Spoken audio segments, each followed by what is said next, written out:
Hey, John, welcome to the show. As a way of getting started, give us a little background on yourself. Yeah, thanks, Brian. So yeah, I'm John Portlock. I'm the customer solutions director for Timico, which is a grandiose title, which means new business um, development in the organization. And I'm fairly new into this role, but I've been doing and heading up sort of cloud service sales for a long time in the UK. And my whole career since I sort of graduated and started in good old IBM was really focused on consultancy and sales. Yeah. And now you studied computer science in college. Was that getting into sales, was that a weird transition or was it natural? No, it was a weird transition, and I think that element was never planned. I didn't No. ever set out my career path to say I'm going to be a salesman. I knew that I liked solving problems, and I liked that element of our IT and technology. The how do you solve a problem? How do you think logically as well as creatively? And I guess starting off in IBM, that's what eventually took me on the path into consultancy, and I realized that working with customers was the best way of solving problems. Yeah. And did you like working with people even back then, or? Yeah, definitely was always involved in that cold face of an organization. So even working as a graduate in IBM, very quickly on projects, working with customers, working with quite senior people as stakeholders, and like that, because you're able to make things happen as well as really understand what's going on. You weren't abstracted away from what was most important to the organization as well.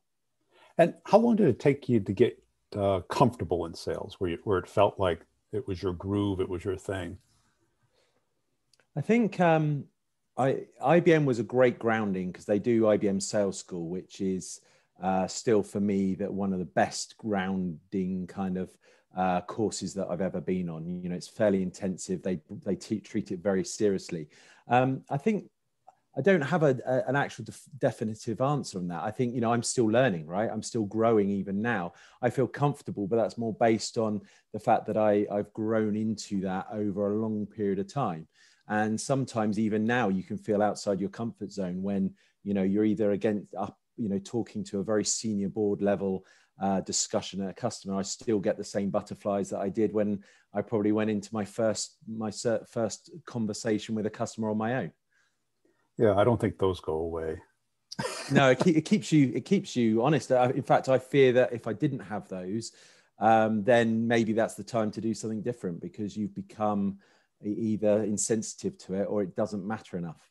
Yeah. Sales has to matter. And have you gone from, I'm looking at the other companies, they're all big. Is this the smallest company you've been at? Yeah, I'm on a shrinking trajectory. I was always searching in the larger organizations. I started off with the big labels because first and foremost, I wanted it on my CV. Yeah. And secondly, I thought that was the right place to be. And it took quite some time to feel like I wasn't necessarily fitting in, and really stop to think why. And the smaller the organization I went to, the reality is because I desired that responsibility and that ability to make change happen. And I think there's just two different types of animals. There's the people who like that big corporate, lots of people around, you can make things happen, but you have to do it in a certain way most of the time, and you either fit or you don't. I found my niche in, an organization of, roughly about 500-600 people. And what I do has a demonstrable value to the organization, and I can find the people that really can make things happen and almost turn on a sixpence to if that kind of deal needs to be done and it's the right for the business, people will get behind it and support it. And I think that's an important point, because a lot of people tend to gravitate to the big brands. And if that's your thing, if that's how you've been socialized and that's what you like, if you fit in at college and school. But then there's a lot of people that you want that I take an action, I get a result, good or bad, I own it.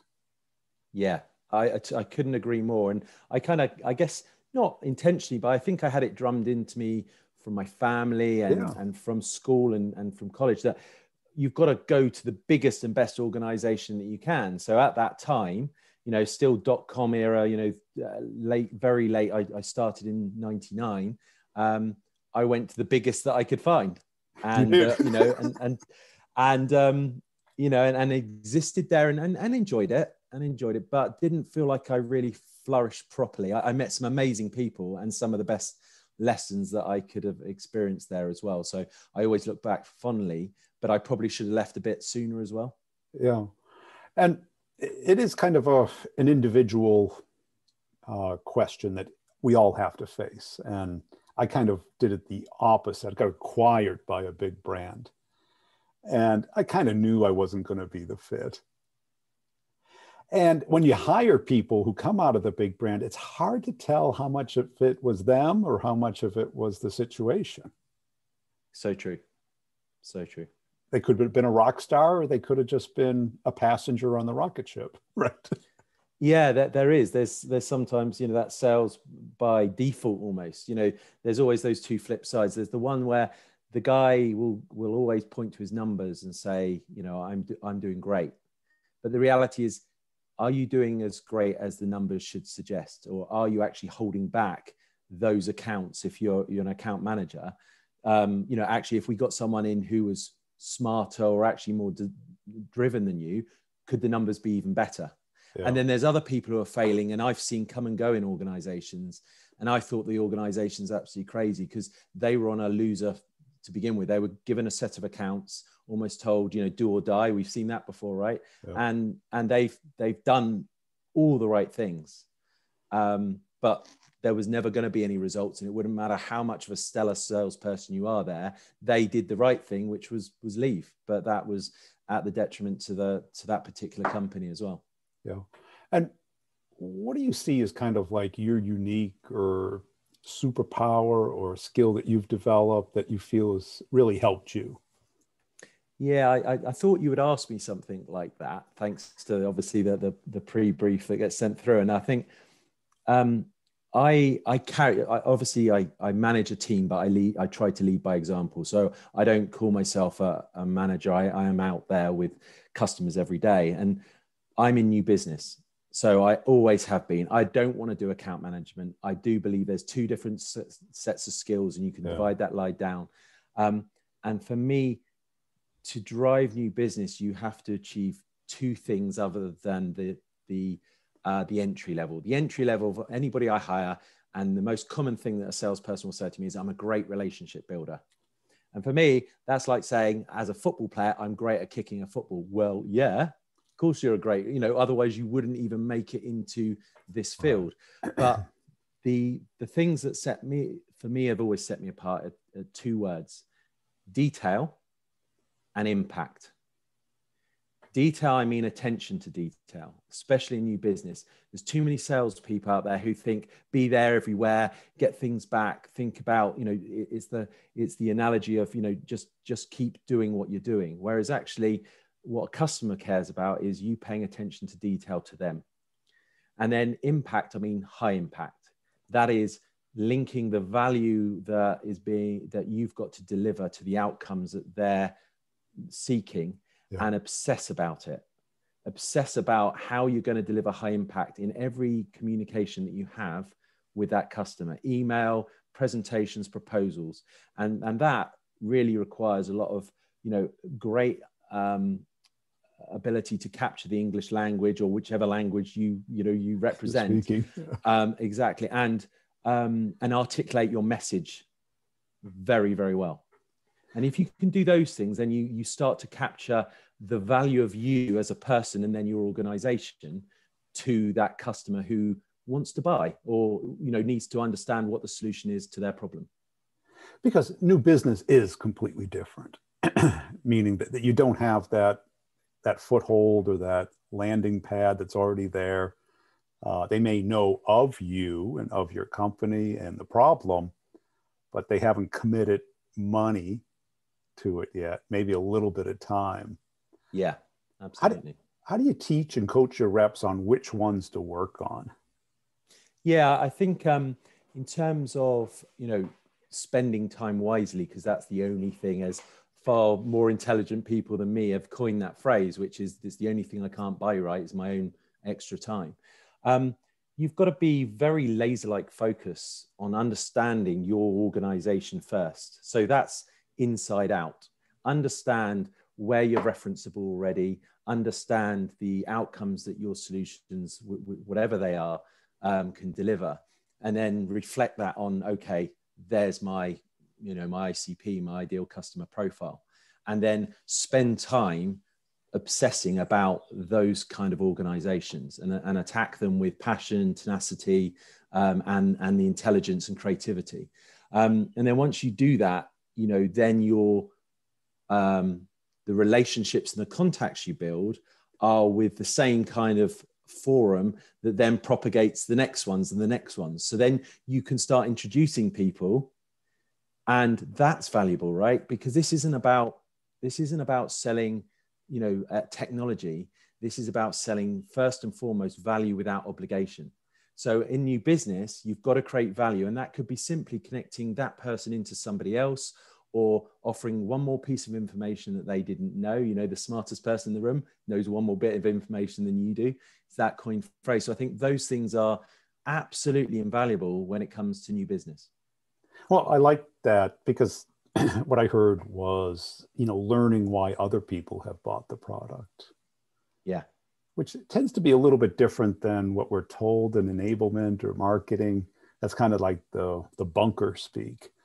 Yeah, absolutely. Yeah. And it's usually a little different. It's not completely different, but usually different. And those conversations about personal wins and networking. Yeah. And talking about what the other person cares about. Yeah, and similar stories as well, creating that, as and you've talked about on your podcasts, and it's storytelling, and it's connecting those outcomes. So when you do that, you become interesting, and also you're refining what this person cares about, and letting them know that you can deliver that outcome, but also others are there as well. It's the fear of missing out sometimes as well, what they're doing that, or they know that. So, there's a lot of, the biggest kind of competitor that I have is not anybody else in the marketplace. It's the do nothing. Do nothing. Yeah.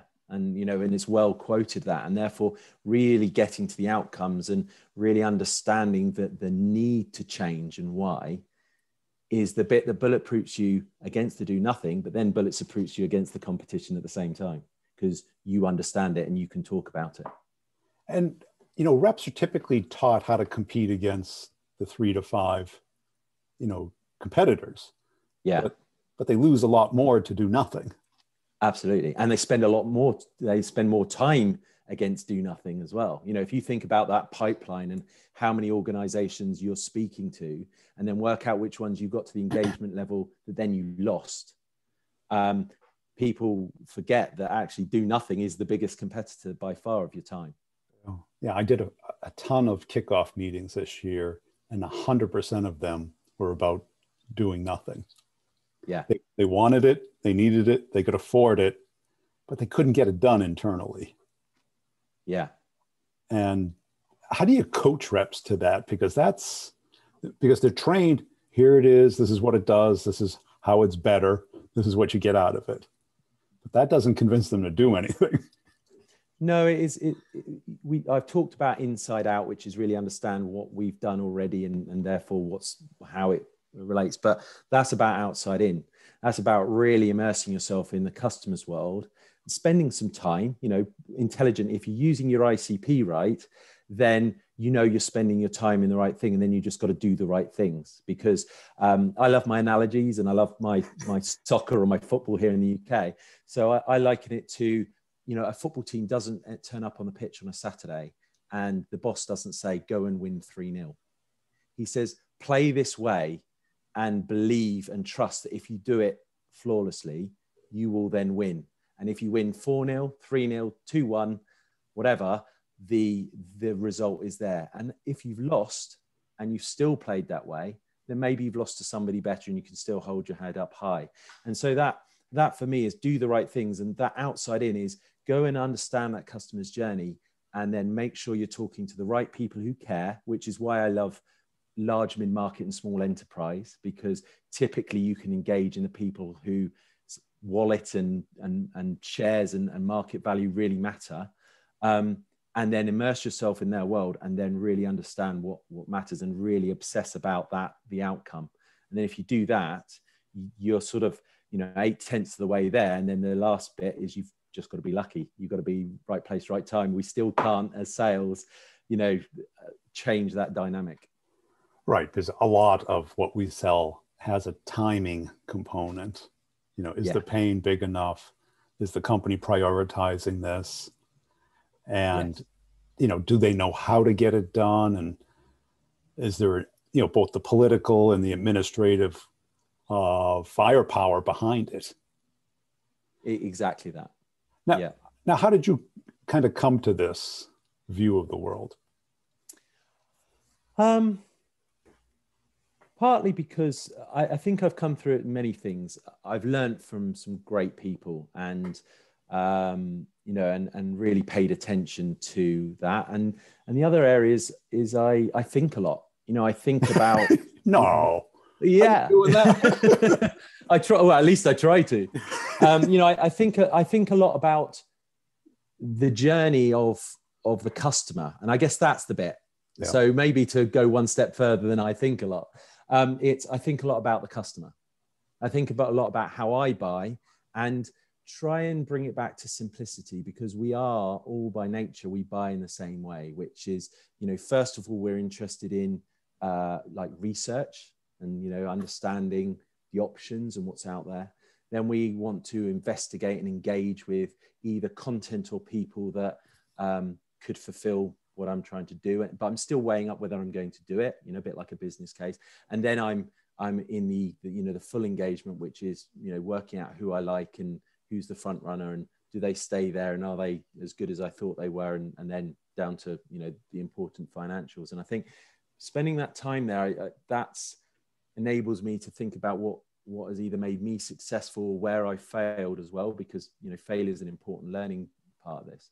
And it's really just that part of the process. I think, sometimes, thinking a lot about that, as well as then going on that experience. You can't also, unfortunately, still in any sphere of sales, you can't replace the value of experience as well. Well, because you're not just thinking, you're thinking like them. Yeah, absolutely. And what they have to go through. Yeah.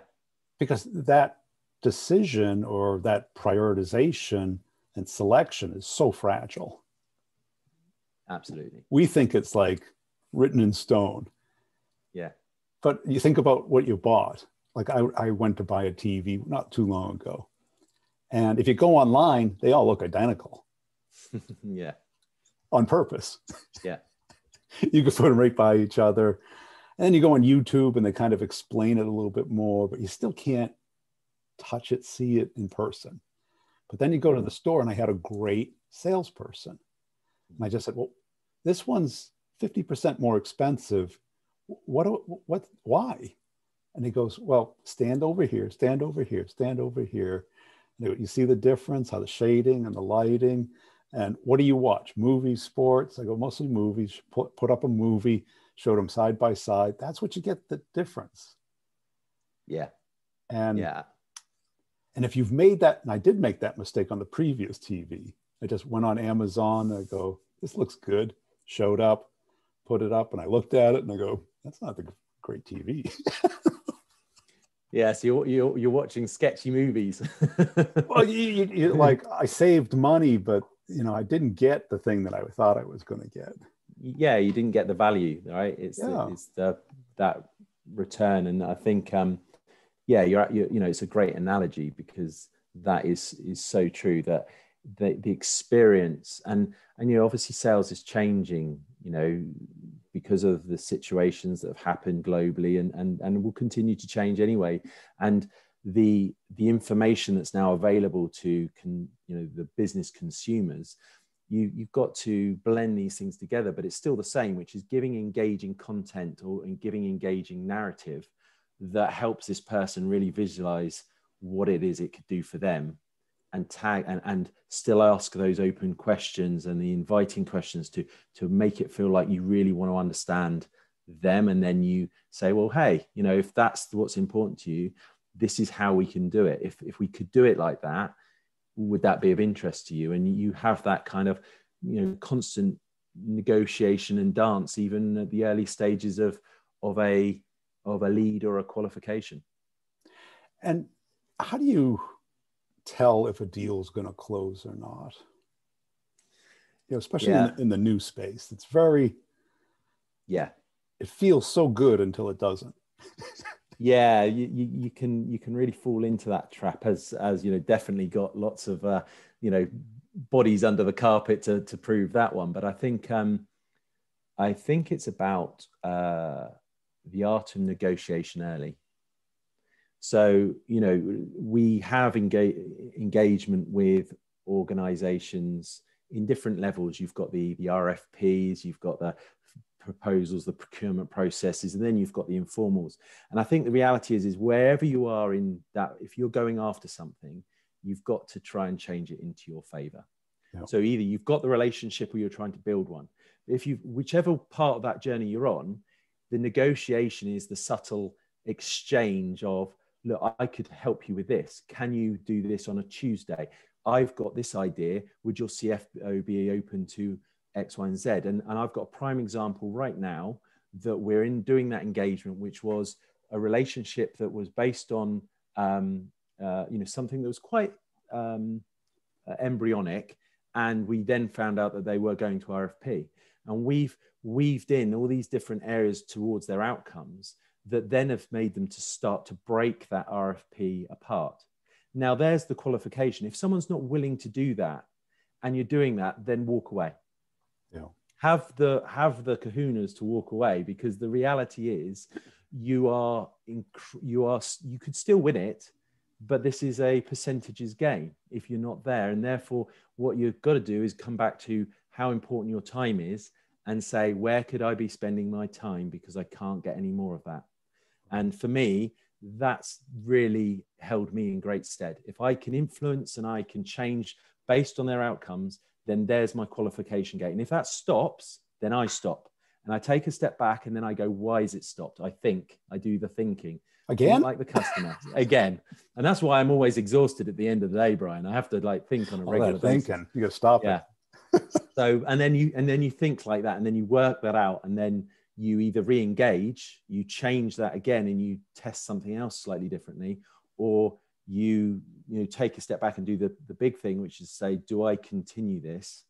Yes. Or do I actually qualify out? Because that's the hardest thing to do once you're engaged. Happy ears, love to go at something and love to flog it to death, even if it's never going to happen. Right, because I heard kind of my favorite word with the complex sale, trap.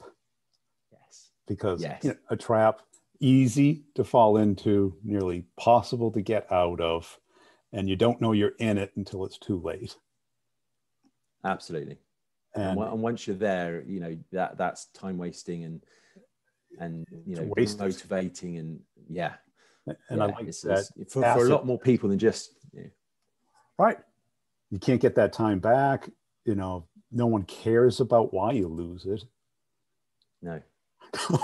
No, and you've got a team behind you that, you know, it's like we counted on you.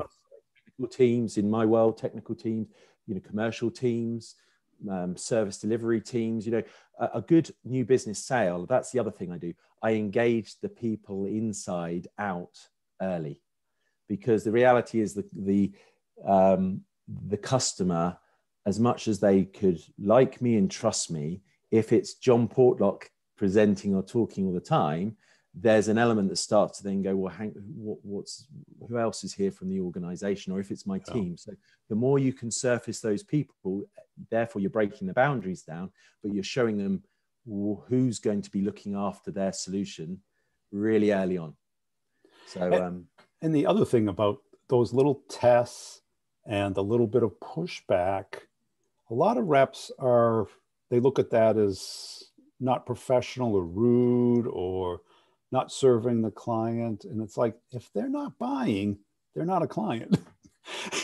Right? No, absolutely. Yeah. And if they're not going to buy and they're not doing that, then they don't see the value. And, you know, the reality is either because they don't need it, Yeah. well, somewhere else, it. or they don't know it. And therefore you've got to keep searching. You know, it's that hunting game of, okay, where can I add value then? And if they're not, can I add value? Is there something else I can do? And that's the creativity piece where I said, you know, the hiring, the three things I look for in a hiring of a new business sales guy. Number one, intelligence. Got to be able to think about the problem, obsess about it, work it out. Next one, tenacity. Don't want to flog a dead horse, but at the same time needs to, you know, not give up at the first problem and always skirt across the top of opportunities. And then the final one is creativity. To be creative in the way that you propose and think about the value so you can replay it in interesting ways to the customer, because everybody likes interesting stuff. No one wants to hear a bland proposal, presentation, email. So the more creative you are, the more fun you can have doing it. And then that becomes quite infectious too, as well, with the people and the teams around you. Now, let's start with that or intelligence. How do you quantify that, or how do you sort it out? You know, because there's, you know, book intelligence, and there seems to be a pretty high correlation with people who have had technical degrees that got into sales because there was an analytic training there as opposed to just the brute force grind it out. Mm-hmm. And the complex sale is complex and requires that thinking thing before you're in the trap. Yeah. Yeah. And that planning. I tend to go by, if I was going to sort of try and go on one thing, I just go for abstract reasoning, you know, that intelligence to deliver abstract reasoning, because you're trying to bring a level of form or control to chaos.